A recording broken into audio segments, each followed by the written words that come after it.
Hey guys, it's Kaylee from K-Books and welcome to my day 3 of the top 10 of 2013 posts. Today's post is we got to choose out of a selection which ones we wanted, and because I had a very big contemporary year this year, I decided to go with my top 10 contemporary reads of 2013. So let's get started. Number 10 is Camp Boyfriend by J.K. Rowling. I am very pleased to say that I am friends with J.K. Rowling. They are so cool, and this is such a fun, light, happy, cute read where there is no major drama going on. It's just fun and light and humorous, where it's just a good contemporary read where you can just giggle almost all of the way through it, and I loved that about it. I love this series. I'm so happy to have a copy, and yeah, if you haven't read it, you must. Number 9, I don't have a physical copy, but it's Crash Into You by Katie McGarry. And this is the third book in the Pushing the Limits series. It was in my top 10 books of 2013, so naturally it was going to be in my top 10 contemporary books of 2013. It's just amazing. I loved getting Isaiah's story and seeing him finally get a happy ending, and it was just brilliant and perfect, and I can't wait for whatever Katie releases next because she's just a fantastic author. I just love reading her books. Number 8 was Foreplay by Sophie Jordan. I love this book. It's amazing. It's so good. It's funny, it's sexy, it's just freaking hilarious. I just adore it. It's fantastic. And so yeah, I just love it. I can't wait for the second book in this series. Number 7 is another ebook, and it's 7 Day Fiancé by Rachel Harris,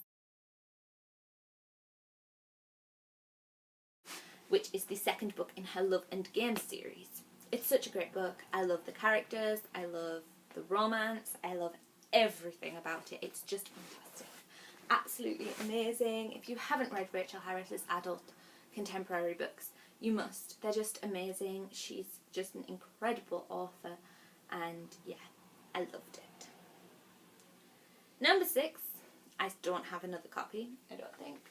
No, I don't have a copy yet. I read an e-arc of it, and it is Finding It by Cora Carmack. I love Cora Carmack. She's one of my author crushes. I just love everything that she writes, and this was Kelsey's story, and we met Jackson. Jackson is my favourite boy from Cora yet.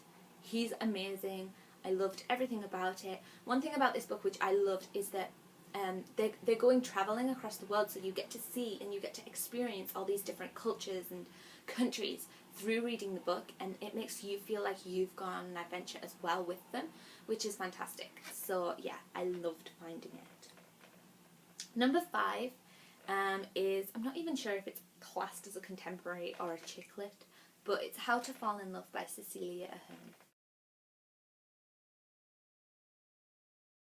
I love Cecilia Ahern. I have read every single one of her books, and she is actually one of the authors that got me into reading. Like, I never used to read, and then I read Paige Tune and Cecilia Ahern, and they got me into reading, and I absolutely love their books. How to Fall in Love is so inspiring and uplifting, like all of her other books, that I just had to include it. It was fantastic. Number 4 I have with me, and it is On Dublin Street by Samantha Young. I read this at the beginning of the year, and it's the first Samantha Young book I have read, and I love it. It's brilliant. I loved everything about it, and considering how thick it is, I read it within a space of a day and a half. I just loved it. It's fantastic. It's just a great adult contemporary novel that you just devour because they're just so easy to read. They're really quick reads no matter how long the book is, because you just keep going and you don't realise that you've been sat there for like 3 hours reading non-stop and you haven't eaten, because you're just so enraptured by this story that you just keep going anyway. It doesn't matter. So yeah, I loved On Dublin Street.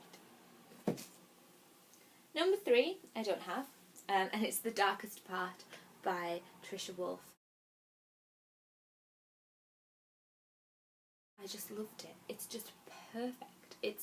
To me, it is one of those books that, you know, sometimes you read books and even though you like them, you think, well, this could have been better and this could have been better and this could have been better. The Darkest Part is just perfect as it is. It's utter perfection. I absolutely adore it. There's nothing more that I can say about it other than it is just fantastic. Number 2 is Reclaimed by Sarah Guillory. I've already discussed how it's got a big twist in it that just knocks you off your feet and you're like, what just happened? It's got everything. It's got a love triangle, it's got some psychological issues, it's fantastic. I love this book and I'm really excited for what Sarah comes up with next. Now, I've cheated a little bit on my number 1 because it's a joint. I decided in these lists that I only wanted to include 1 book per author. And as people know, I am a little bit obsessed with Jennifer L. Armentrout. And she brought out Wait For You, which I also have the UK edition, which is stunning. And she brought out Frigid. These are both new adult contemporary romances, and I adore both of them. If I had to choose one, I would probably go with Wait For You, because it's just perfect. I just absolutely loved it. I've read it 3 times already and I just adore it. It's fantastic. But yeah, I have jointed it with Frigid because Frigid needs a mention because it's perfect. It's unique. What I love about Frigid is that the girl in Frigid doesn't have some serious thing happen to her in her past like a lot of new adult books do. And that's why Frigid deserved a mention, because I love it. So, that's it for today. Join me tomorrow for my top 10 book boyfriends of 2013. Thanks for watching. Bye!